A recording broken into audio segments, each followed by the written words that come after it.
Hello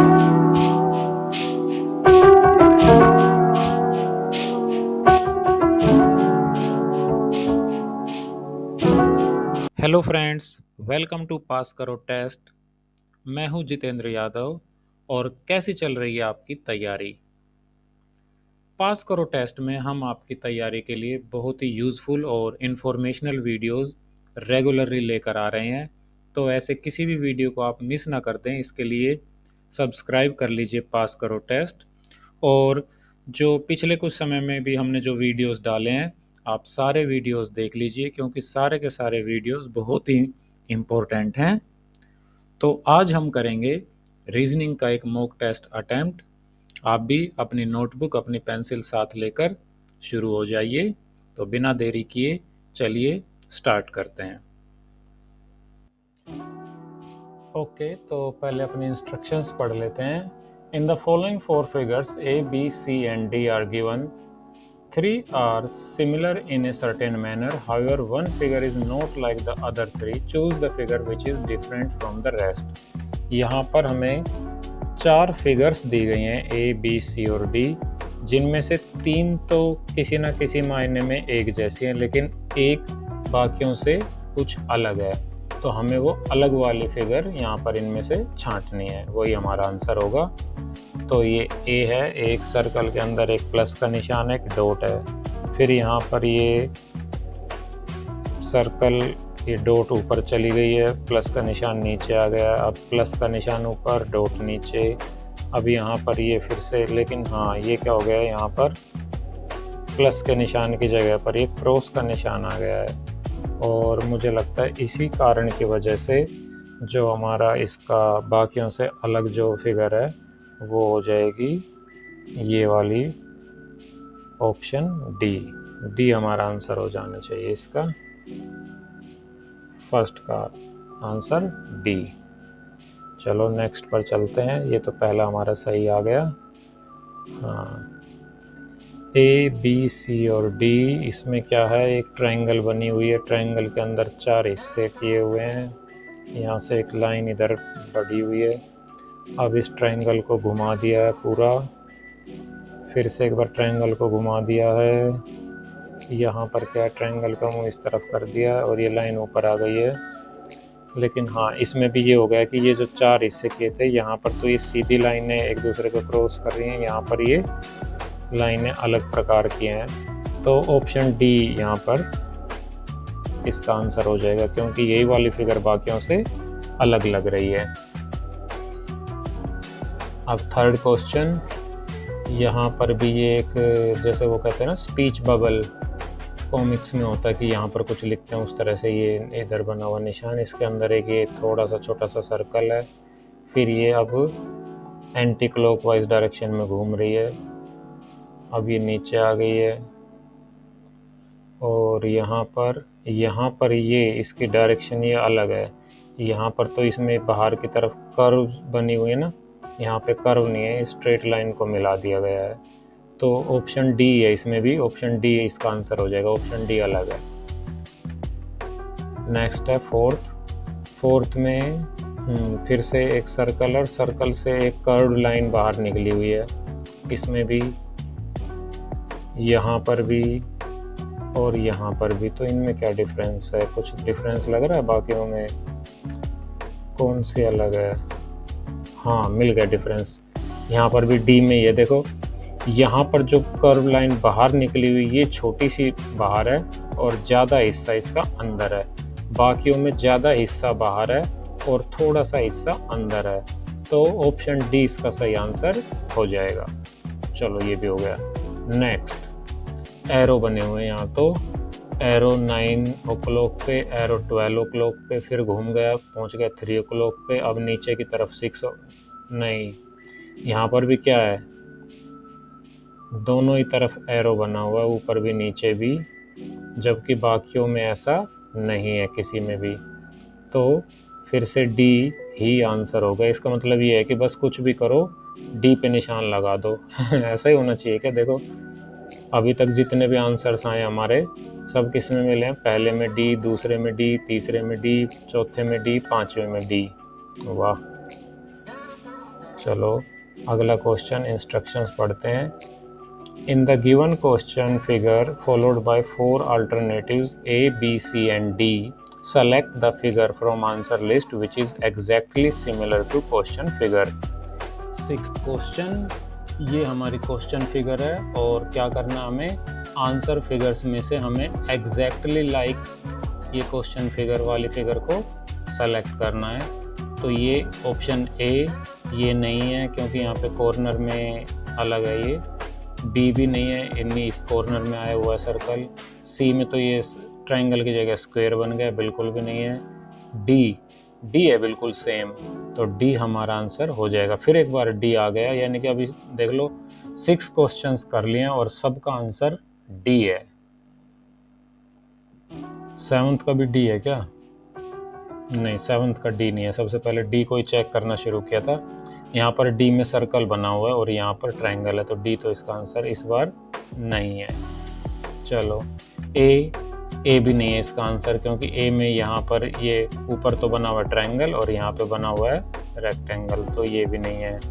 B भी नहीं है, ये देखो यहाँ पर रेक्टेंगल बना हुआ है जबकि क्वेश्चन फिगर में ट्रायंगल है। सी में ट्रायंगल है, ऊपर सर्कल है, इधर रेक्टेंगल है और ये वाली फिगर भी है, तो सी इसका राइट आंसर हो जाएगा। डी देखते हैं अब, डी नहीं सॉरी 8th, हाँ डी देखना पहले, हाँ 8th में, चलो डी देखते हैं पहले। तो ये रहा यहाँ पर, फिगर तो बिल्कुल सही सेम लग रही है, डी इसका आंसर होना चाहिए। सी तो पलट के रखा हुआ है, इसको एंगल को जो ये बना हुआ है इसको पलट ही दिया है। बी भी नहीं है क्योंकि बी में यहाँ पर ये वाली फिगर जो है ये इस क्वेश्चन फिगर से अलग है, और ए में तो ये एंगल को दूसरी साइड इसकी मिरर इमेज बना दी है, तो ए भी नहीं है इसका आंसर। एक बार फिर से हमारा आंसर हो गया ऑप्शन डी। अब ये हमारी क्वेश्चन फिगर एक बनी हुई है यहाँ पर ट्रायंगल के 2 हिस्से, दो लाइन खींच के 3 हिस्से, यहाँ पर है भरी हुई डॉट और यहाँ पे है खाली सर्कल। अब इसकी आंसर फिगर्स देखते हैं।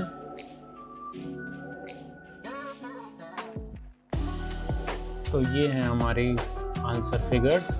अब ए में ये बीच में भी इसको यहाँ पर डिवाइड किया हुआ है, ये वाला हिस्सा हमारे क्वेश्चन फिगर में नहीं था, तो ए इसका आंसर नहीं होगी। बी बिल्कुल सेम लग रही है क्योंकि इसी तरफ लेफ्ट साइड में डॉट और इस तरफ छोटा सर्कल है। चलो आगे भी देख लेते हैं। सी भी इसका आंसर नहीं होगा क्योंकि सी में ये ऊपर भी 2 हिस्से किए हुए हैं इसके, तो सी भी इसका आंसर नहीं हो सकता। डी में ये डॉट चली गई राइट साइड में और सर्कल आ गया लेफ्ट साइड में, तो डी भी इसका आंसर, इस बार तो डी नहीं है, बाकी बच गया B is the correct answer. 10th question figure में एक एरो घूम के ऊपर की तरफ गया हुआ है, तो ये भी इसका आंसर नहीं है। बी भी इसका आंसर नहीं है क्योंकि यहाँ पर तो एरो दिख ही नहीं रहा, दोनों तरफ पलट दिया है। यहाँ पर एरो मुड़ गया, पूरा नीचे की तरफ आ गया, ये भी नहीं है। बच गया कौन? डी, तो डी इसका सही आंसर है। पार्ट थ्री में हमें क्या करना है? In question figure is given followed by 4 alternatives. Select a figure from the 4 alternatives which when placed in the blank space of question figure would complete the pattern of question figure without altering the direction of the answer figure. यहाँ पर ये एक square के 3 हिस्से तो भरे हुए हैं, एक हिस्सा खाली है। हमें ढूंढना है कि कौन सा हिस्सा जो इसमें बिल्कुल फिट आएगा और इसको पूरा करेगा। तो अब यहाँ पर अगर हम इसको पूरा करके देखते हैं तो कौन सा इसमें से सही आएगा, इसको हम बना के देख लेते हैं। यहाँ पर यहाँ से एक लाइन ऊपर से नीचे इस कॉर्नर से और इस कॉर्नर तक आएगी, सांप की तरह नहीं आएगी, सीधी आएगी, और एक लाइन फिर इधर से इधर चली जाएगी, थोड़ी सी हो गई टेढ़ी। और फिर यहाँ पर एक लाइन ऐसे खींचेगी इसको क्रॉस करते हुए, फिर यहाँ पर बनेगी भरी हुई डॉट और यहाँ पर खाली सर्कल, ये इसको कर देगा पूरा। और ऐसी हमें दिखाई दे रही है, बिल्कुल शुरुआत में दिख गई हमें ऑप्शन ए। देखो बी भी इसमें ऊपर फिट नहीं आएगा, सी भी फिट नहीं आएगा क्योंकि इसमें ये ऊपर की तरफ चली गई है, ये यहाँ पर टाइल ये बनेगी नहीं पूरी, और डी तो अलग ही टाइप की लग रही है। तो option A is the correct answer. Next पे चलते हैं 12th पे। अब यहाँ पर कौन सा हिस्सा होगा, इसको भी हम पूरा करने की कोशिश करते हैं। यहाँ से इसको आगे बढ़ाएंगे ऐसे, फिर ये ऊपर से आ जाएगा, इससे मिलेगा यहाँ पर ऐसे, सीधा सीधा मिलेगा मेरी तरह, ऐसे तिरछी लाइनें बनेगी, फिर यहाँ पर डॉट बन जाएगी और बाकी क्या रह गया हमारा, ये हाँ ऐसे यहाँ से कॉर्नर तक मिलेगी और फिर यहाँ पर ये लाइन ऐसे सीधी। तो इस तरह की कौन सी है, ए नहीं, बी नहीं, बी भी नहीं है, सी हाँ सी है, और सी इसका राइट आंसर हो जाएगा। इसमें सेट करके देखते हैं तो सी इसमें बिल्कुल फिट आती है। चलो नेक्स्ट क्वेश्चन पर चलते हैं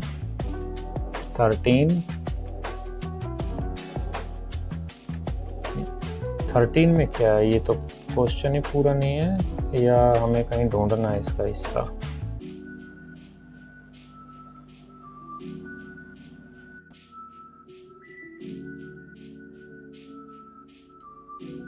तो 13 और 14 पूरे मतलब सही से लग नहीं रहे थे, कुछ मिस प्रिंटिंग थी या जो भी था, हम उनको छोड़ रहे हैं। चलिए 15th पे चलते हैं। 15th में अब ये 3 हिस्से बने हुए हैं, एक हिस्सा खाली है और ये डायगनली ऊपर नीचे इस तरह से ये दोनों हिस्से सेम है। तो ये वाला नीचे जो लेफ़्ट साइड में वो और ऊपर जो राइट साइड में वो सेम होने चाहिए।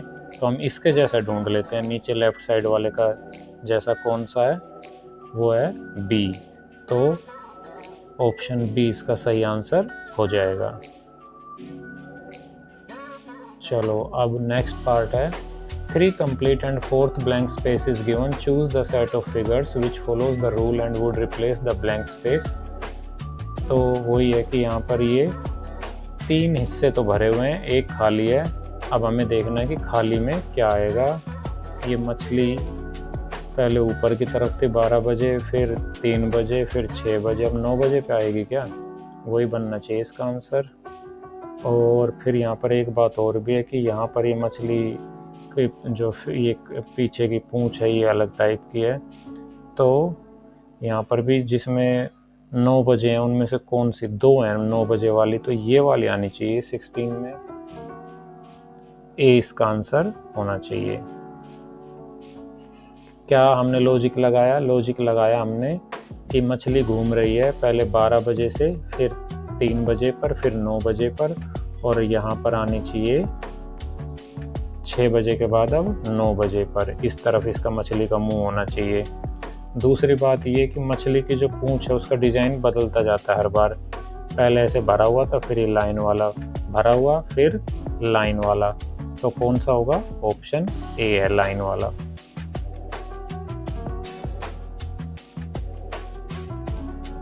आगे बढ़ते हैं 17th में क्या है, ये हमारा एक सर्कल है जिसके 4 हिस्से कर दिए हैं और एक हिस्से में इस तरह से ये बॉर्डर को भरा हुआ है। पहले था ये 9 o'clock वाला हिस्सा, फिर ये आ गया इधर वाला ये 3 o'clock, फिर अब ये आ गया इधर 6 o'clock की तरफ। अब आना चाहिए 9 o'clock, यानी कि जो जिसमें ये वाला हिस्सा भरा होगा ऐसे, वो इसका आंसर हो जाएगा। तो देखते हैं ऑप्शंस में कोई ऐसा है। हाँ, तो ये है हमारे ऑप्शंस, और ऑप्शंस में हमारा ये है सी में ये वाला हिस्सा भरा हुआ है, तो ये हमारा आंसर हो जाएगा। नेक्स्ट क्वेश्चन पर चलते हैं 18th में क्या है, स्क्वायर, ट्रायंगल, सर्कल और ये प्लस का साइन।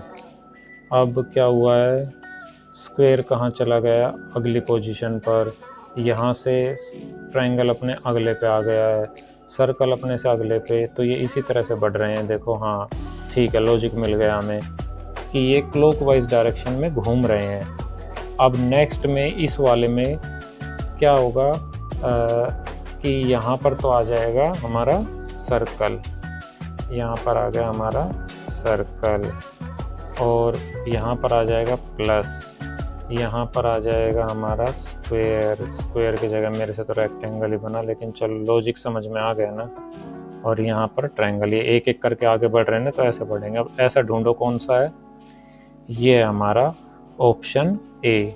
तो इसका आंसर हो जाना चाहिए 18th का ऑप्शन ए।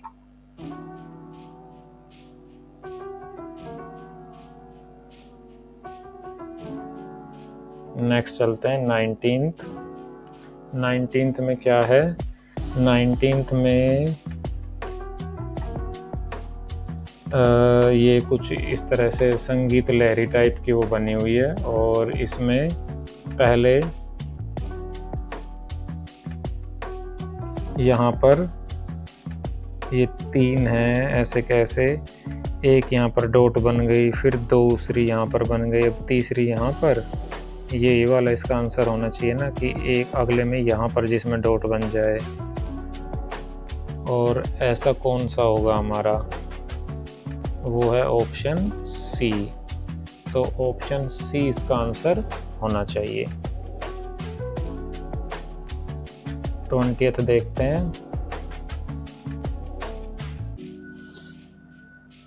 यहाँ पर एक रेक्टेंगल है, अब रेक्टेंगल के नीचे लाइन खिंच गई, अगले में ऊपर भी हो गई, फिर यहाँ पे इस साइड में लाइन हो गई, तो उससे अगले में इसके इस साइड भी लाइन यहाँ पर ऐसे बढ़ जानी चाहिए।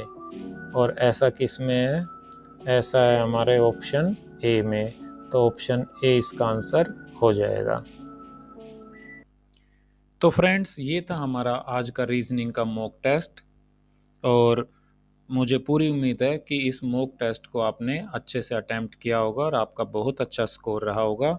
आपका जो भी स्कोर रहा हो, आप कमेंट बॉक्स में ज़रूर लिखें, और इसी तरह से अपनी तैयारी करते रहिए, और साथ ही लाइक कीजिए, शेयर कीजिए, सब्सक्राइब कीजिए। पास करो टेस्ट।